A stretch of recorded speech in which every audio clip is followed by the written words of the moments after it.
नमस्कार, मैं विराम। फिजिक्स क्लास में मैं सभी सम्मानित बच्चों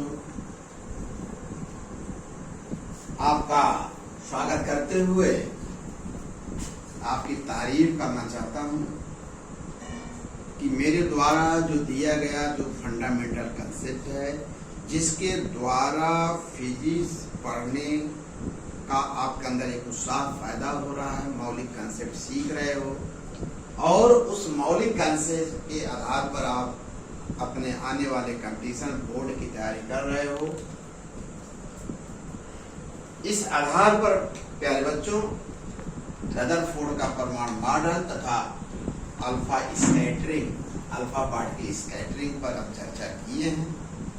इसके पहले इनका प्रयोग क्या है, इनके एक्सपेरिमेंटल अरेंजमेंट क्या है, इस पर चर्चा हो चुकी है और इनका जो कंक्लूजन्स है, इनके निष्कर्ष क्या है, उस पर भी चर्चा हो गई है। कुछ निष्कर्ष पर और चर्चा करना चाहते हैं और आपको सिखाना चाहता हूँ मौलिक बात। रदरफोर्ड साहब ने अपने प्रयोग के आधार पर भिन्न भिन्न धातुओं के जो नाभिक है उस पर आवेश का कितना मैग्नीट्यूड होता है उसका कैलकुलेशन। इसके लिए उन्होंने किया क्या, भिन्न भिन्न धातुएं सिंपली उन्होंने अपने जमाना में लिया, चांदी लिया, सोना लिया, प्लेटिनम इत्यादि के पतले पतले पतले पात्र पर अल्फा कणों को क्या किया, इंसिडेंट किया और अल्फा कण उस पतले पात्र द्वारा जब पतले पात्र द्वारा स्कैटरिंग हुआ, स्कैटर्ड तो ये सभी दिशाओं में होते।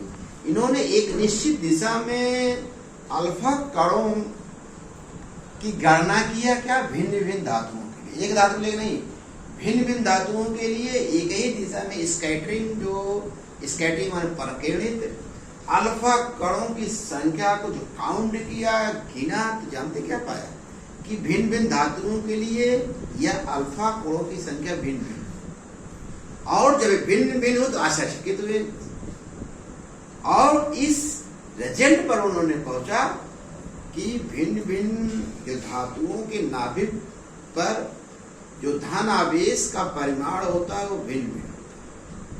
क्यों? क्योंकि अल्फा कणों की जो संख्या है वो भिन्न भिन्न हो रही है और एक ही दिशा में लिया है। और एक चीज उन्होंने बताया कि किसी नाभिक पर धनावेश जितना अधिक होगा, धनावेश का परिमाण जितना अधिक हो, वो नाभिक अल्फा कणों को उतने अधिक बल से प्रतिकर्षित करेगा, ये बताया। और एक निष्कर्ष और बहुत सुंदर निष्कर्ष दिया कि एक सिंगल धातु पर, एक सिंगल भिन्न भिन्न धातुओं तो कहा, भिन्न भिन्न धातुओं पर धातुओं के नाभिकों पर आवेश का परिमाण भिन्न भिन्न होगा, ये तो क्लियर कर दिया।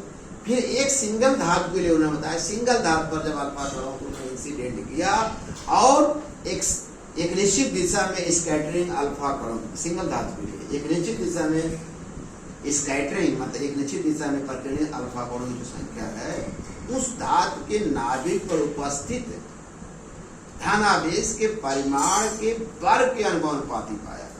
धन आवेश का जो परिमाण होगा उसके वर्ग के अनुपाती पाया।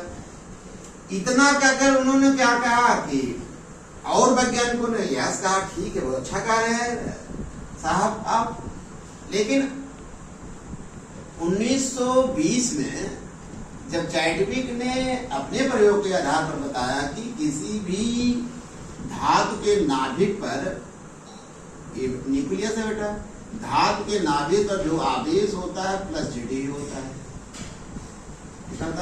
जेड, जहां जेड जो है किसी धातु के लिए नियतांक है, जिसे एटॉमिक नंबर कहते हैं, परमाणु क्रमांक कहते हैं, ये नियत रहता है। ई इलेक्ट्रॉनिक आवेश है, इतना होता है बेटा। कौन बताया?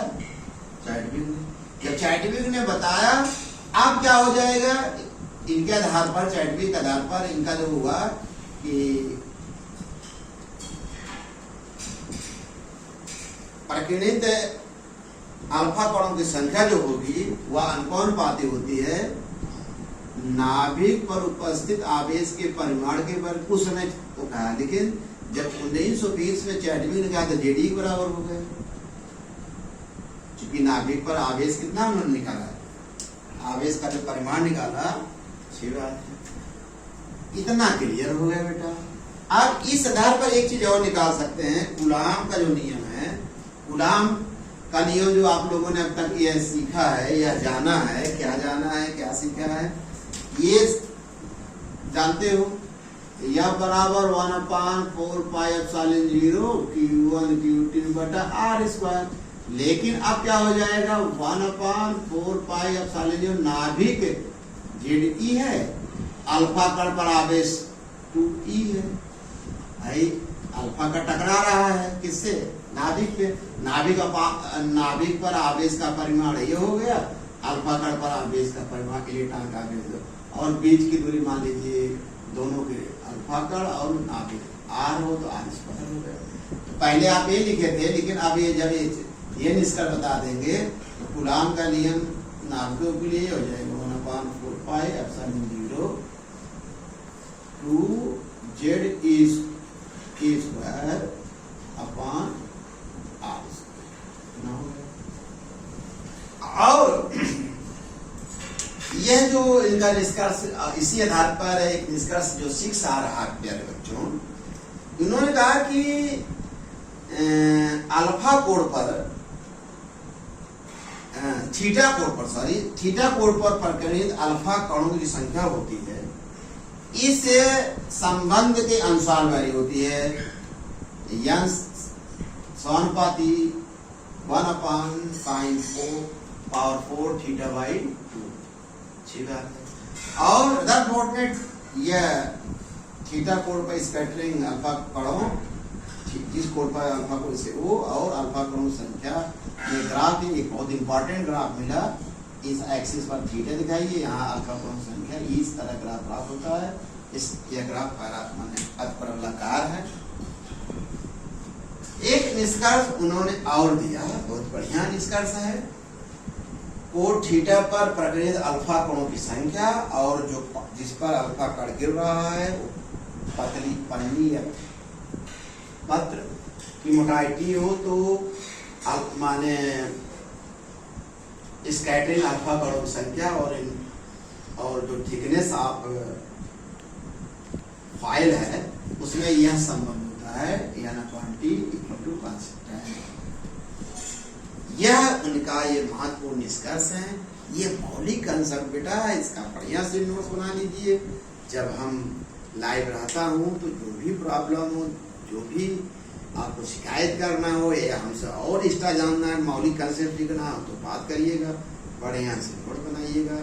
मेरा वीडियो आप देख रहे हैं, लेक्चर तैयार कर रहे हैं, मेरी बातें आप सुन रहे हैं, इसके लिए धन्यवाद।